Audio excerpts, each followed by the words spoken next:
Assalamualaikum warahmatullahi wabarakatuh. Halo teman-teman semua, kembali lagi bersama saya Putih. Nah, hari ini saya akan menjelaskan mengenai permasalahan yang sedang kita hadapi, yaitu pandemi COVID-19. Nah, pandemi COVID-19 ini menyebabkan banyak sekali permasalahan. Antara lain permasalahannya seperti yang berikut ini. Nah, karena itu, maka dalam kesempatan kali ini saya akan memberikan tips and trik agar kita tetap bisa memenuhi kebutuhan pangan kita sendiri dan sekaligus membantu para petani dalam terus memenuhi kebutuhan pangan dalam negeri. Salah satunya dengan cara budidaya tanaman dengan memanfaatkan pekarangan rumah atau lahan-lahan kosong.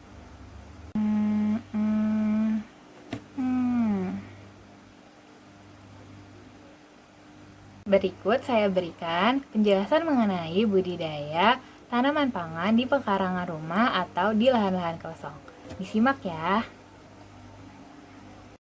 Nah, di sini saya menggunakan metode-metode yang menggunakan alat dan bahan yang mudah untuk didapatkan. Nah, cara yang pertama yaitu dengan penggunaan polybag.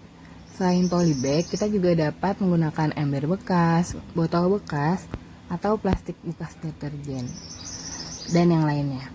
Nah, caranya nih, yang pertama, campurkan bahan yang diperlukan, yaitu yang pertama ada tanah, yang kedua ada arang sekam yang sudah dibakar terlebih dahulu agar teksturnya dapat mudah terurai, dan yang ketiga ada pupuk organik atau kompos yang biasa disebut pupuk kandang yang dapat didapatkan dari kotoran hewan. Nah, ketiganya ini dicampur dengan porsi 1 kali 1 kali 1, misalnya dengan 1 ember tanah dicampur dengan 1 ember arang sekam dan dicampur lagi dengan 1 ember kompos, seperti itu. Dan selanjutnya tanaman yang sudah disemai sebelumnya dapat langsung dimasukkan ke dalam polybag tersebut. Nah, tanaman-tanaman yang dapat ditanam yaitu seperti cabai, tomat, sawi, dan sayuran lainnya. Nah, cara yang kedua yaitu vertikultur. Vertikultur adalah cara budidaya tanaman yang mengusahakan tanaman tumbuh ke atas agar tidak memakai banyak tempat. Caranya yang pertama, kita membutuhkan pipa paralon. Setelah itu, paralon tersebut kita berikan lubang seperti ini, lalu masukkan tanah dan kemudian masukkan tanaman yang sudah disemai. Selanjutnya, cara ketiga yaitu hidroponik. Hidroponik yaitu metode penanaman dengan menggunakan air. Nah, akan tetapi, air yang digunakan sudah diberikan nutrisi agar pertumbuhan tanamannya akan efektif. Nah, salah satu dari metode hidroponik itu ada yang namanya hidroponik witch, yaitu dengan menggunakan botol bekas. Kita lihat ya. Nah, saya akan menjelaskan sedikit tentang cara menggunakan metode hidroponik witch. Nah, pertama siapkan botol bekas yang sebelumnya sudah saya bersihkan ya. Kemudian kita belah jadi 2.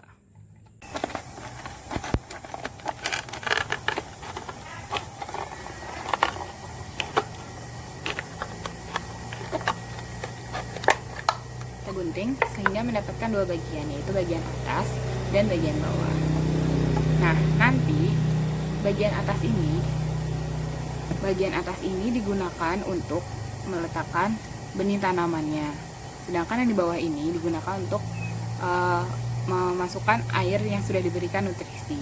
Jadi nanti posisinya seperti ini dimasukkan. Nah, kemudian bagian atasnya ini saya potong.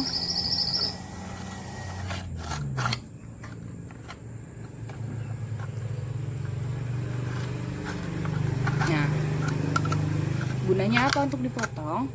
Gunanya ini untuk nanti kita bisa meletakkan sumbu di sini ya, agar air yang di bawah ini dapat terserap ke atas. Nah, sumbunya itu bisa menggunakan tali atau sumbu api. Nah, seperti itu. Yang penting bisa menyerap. Oh iya, Tanaman yang ditanam di botol tadi harus sudah disemai terlebih dahulu. Nah, penyemaiannya bisa menggunakan metode hidroponik juga loh, yaitu dengan menggunakan busa sebagai media tanamnya. Nah, hasilnya seperti ini. Nah, yang terakhir yaitu dengan cara memanfaatkan pagar atau tembok rumah. Caranya tidak beda jauh dengan cara yang pertama ataupun yang kedua. Cuma yang berbeda adalah botol-botol tersebut disusun dengan cara digantung di pagar atau di tembok dengan menggunakan tali sehingga mengefisienkan tempat. Contohnya kita bisa juga menggunakan paralon atau botol yang disusun di tembok atau di pagar rumah. Bukan hanya untuk budidaya tanaman loh, tetapi metode ini juga dapat mempercantik rumah. Sangat bermanfaat dan cantik bukan? Nah, itu tadi tips and trik yang dapat saya berikan dalam upaya pemenuhan kebutuhan pangan rumah tangga maupun membantu dalam upaya pemenuhan kebutuhan pangan dalam negeri. Selain itu, kegiatan ini tetap dapat dilakukan kapanpun, dimanapun, mudah, efektif, dan efisien karena selain dapat digunakan untuk memenuhi kebutuhan pangan rumah tangga, dapat juga digunakan untuk menambah pemasukan dengan cara memasarkannya juga. Nah, sekian penjelasan yang dapat saya berikan pada kesempatan kali ini. Terima kasih yang telah menonton. Kurang lebih mohon maaf. Wassalamualaikum warahmatullahi wabarakatuh. See you.